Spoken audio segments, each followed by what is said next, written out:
அன்பு நண்பர்கள் அனைவருக்கும் வணக்கம். இது ஐடியா வந்த கதை. நான் ஆரோன் பிரபாகர். இன்னைக்கு நம்ம பார்க்க போற வீடியோ குளு குளு குளு குளுன்னு இருக்க போகுது. ஏன்னா டாபிக் அப்படி, ஏசி கண்டுபிடிக்க ஐடியா வந்த கதை. வாங்க வீடியோவை பார்த்து கூலா என்ஜாய் பண்ணலாம்.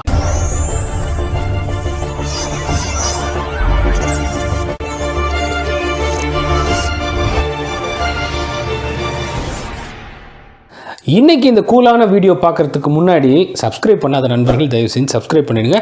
பக்கத்துலேயே ஒரு பெல் பட்டன் இருக்கும் பாருங்கள், அதையும் ஒரு அமுக்கி விட்டுருங்க. அப்போ தான் நான் வெள்ளிக்கிழமை போடுற வீடியோஸ் எல்லாம் உங்களுக்கு அப்டேட்டடாக வந்துக்கிட்டே இருக்கும். Okay right. இன்றைக்கி வீடியோவில் நம்ம என்னென்ன பார்க்க போகிறோம். ஃபஸ்ட்டு, மனிதர்கள் இந்த ஏசியை கண்டுபிடிக்கிறதுக்கு எத்தனை காலமாக முயற்சிகள் எடுத்தாங்க. அந்த முயற்சிகளை 1, 2, 3ன்னு சொல்லிட்டு ஒரு 7 சுவாரஸ்யமான முயற்சிகளாக பார்த்துட்டு அதுக்கப்புறமா ஐடியா வந்த கதையை பார்த்து இந்த எபிசோட முடிப்போம். முயற்சி நம்பர் 1, ஏசியோட தேடல் ஆரம்பிக்கிறது எகிப்தில். பண்டைய எகிப்தில் என்ன பண்ணுவாங்கன்னு கேட்டிங்கன்னா, இந்த கோரப்புல்னு சொல்லக்கூடிய நாணல்லாம் இருக்குது பார்த்தீங்களா, அதை தண்ணியில் ஊற போட்டு காற்று வரக்கூடிய வழிகளான இந்த ஜன்னல் கதவு எல்லாத்துலேயும் அப்படியே தொங்க விடுவாங்களாம்.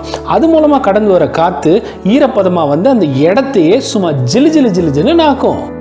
முயற்சி நம்பர் 2, பெர்ஷியாவில் எப்படின்னு கேட்டிங்கன்னா, நம்ம வீட்டில் முன்னாடிலாம் பார்த்தீங்கன்னா முத்தம் வச்ச வீடு கட்டுவாங்க பார்த்தீங்களா, அதே மாதிரி அவங்க குட்டியாக கிணறு வச்ச வீடு கட்டுவாங்க.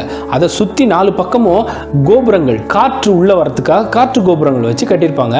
அந்த காற்று கோபுரங்கள் வழியாக உள்ளே வர காற்று தண்ணீரை தொட்டுட்டு சுற்றி வரும்போது நல்ல ஈரப்பதமாக அந்த இடமே குளு குளு குளு குளுன்னு இருக்கும். முயற்சி நம்பர் 3, அடுத்தது சைனா. இது நடந்தது பார்த்தீங்கன்னா கிமு 1ஆம் நூற்றாண்டு, அதாவது BC 1st century.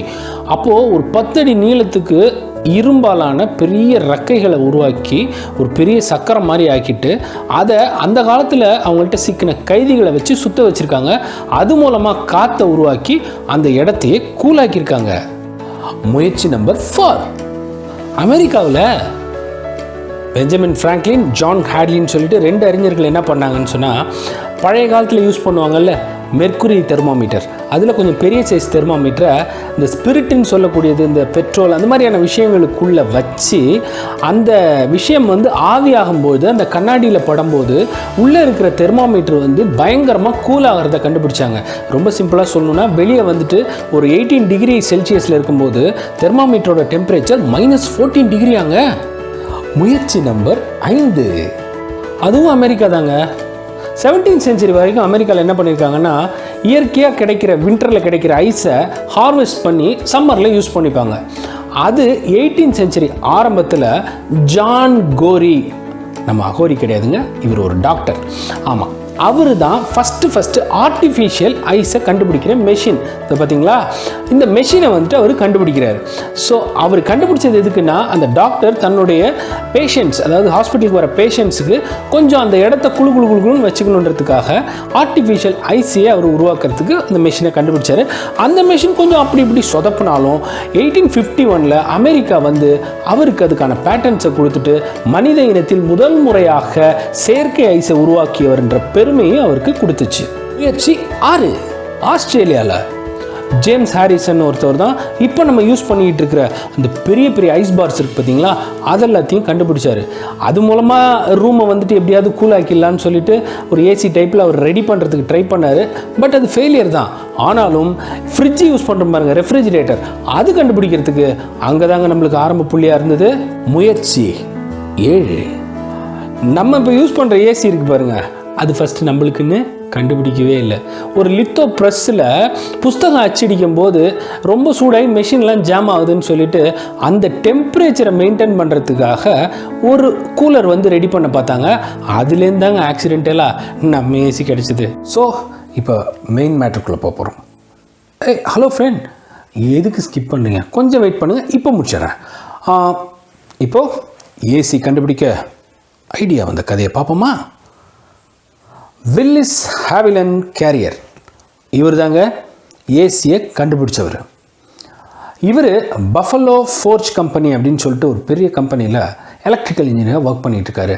அப்போது ஒரு நாள் ஒரு பெரிய ப்ரெஸ்ஸு, ஒரு பப்ளிகேஷன் கம்பெனிலேருந்து அவங்களுக்கு ஒரு ஃபோன் வருது. என்னன்னு கேட்டிங்கன்னா, திடீர்னு பிரிண்டிங் மிஷின்லாம் நின்றுடுது அப்படின்னாங்க. ஸோ ஒரு எலக்ட்ரிக்கல் இன்ஜினியராக இந்த கம்பெனி அவங்கள அனுப்புது. இவர் போகிறாரு, பார்க்குறாரு. அங்கே அவர் கண்டுபிடிச்ச ஒரு விஷயம் என்னன்னு கேட்டிங்கன்னா, அந்த மெஷின்ஸ் எல்லாமே தொடர்ந்து பிரிண்டிங் ஒர்க்கில் இருக்கிறதுனால ஓவர் ஹீட் ஆகி ஜாம் ஆகி நிற்கிது அப்படின்னு சொல்லிட்டு டக்குன்னு ஒரு ஐடியா வந்தது. அதுதான் ஏசி நம்மளுக்கு கிடைக்கிறதுக்கு ஐடியா வந்த முக்கியமான பாயிண்ட்.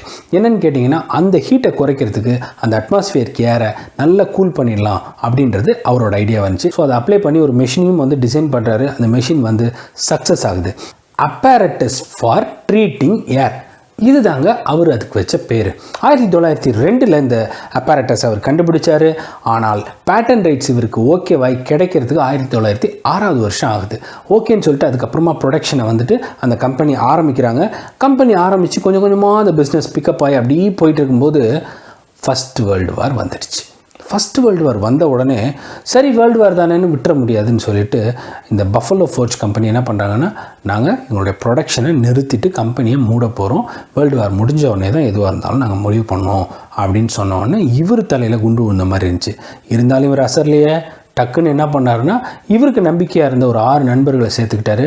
அவங்க கையிருப்பு, இவர்கிட்ட இருந்த காசு எல்லாத்தையும் எடுத்து போட்டு ஒரு $32,600 அமெரிக்கன் டாலர்ஸை ரெடி பண்ணி அதை ஒரு இன்வெஸ்ட்மெண்ட்டாக வச்சு கேரியர் இன்ஜினியரிங் கார்பரேஷன் அப்படின்னு சொல்லிட்டு ஒரு கம்பெனியை 1915 இவர் திறக்கிறாருங்க.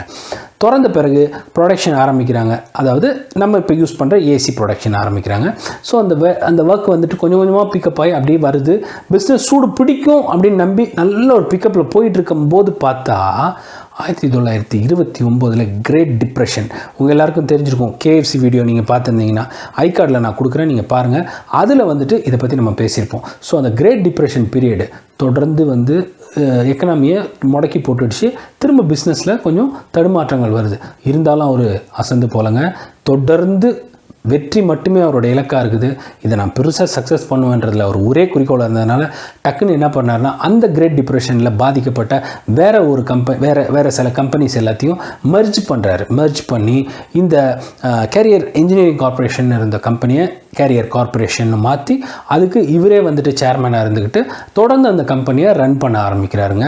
இதுவும் தாண்டுறாரு. 2வது படியும் தாண்டி அவர் கஷ்டத்துலேருந்து மீண்டு கொஞ்சம் கொஞ்சமாக அப்படியே மேலே வரும்போது செகண்ட் வேர்ல்டு வார் டோட்டலாக காலி. இப்போ திரும்பவும் கீழே போயிடுச்சு கம்பெனி.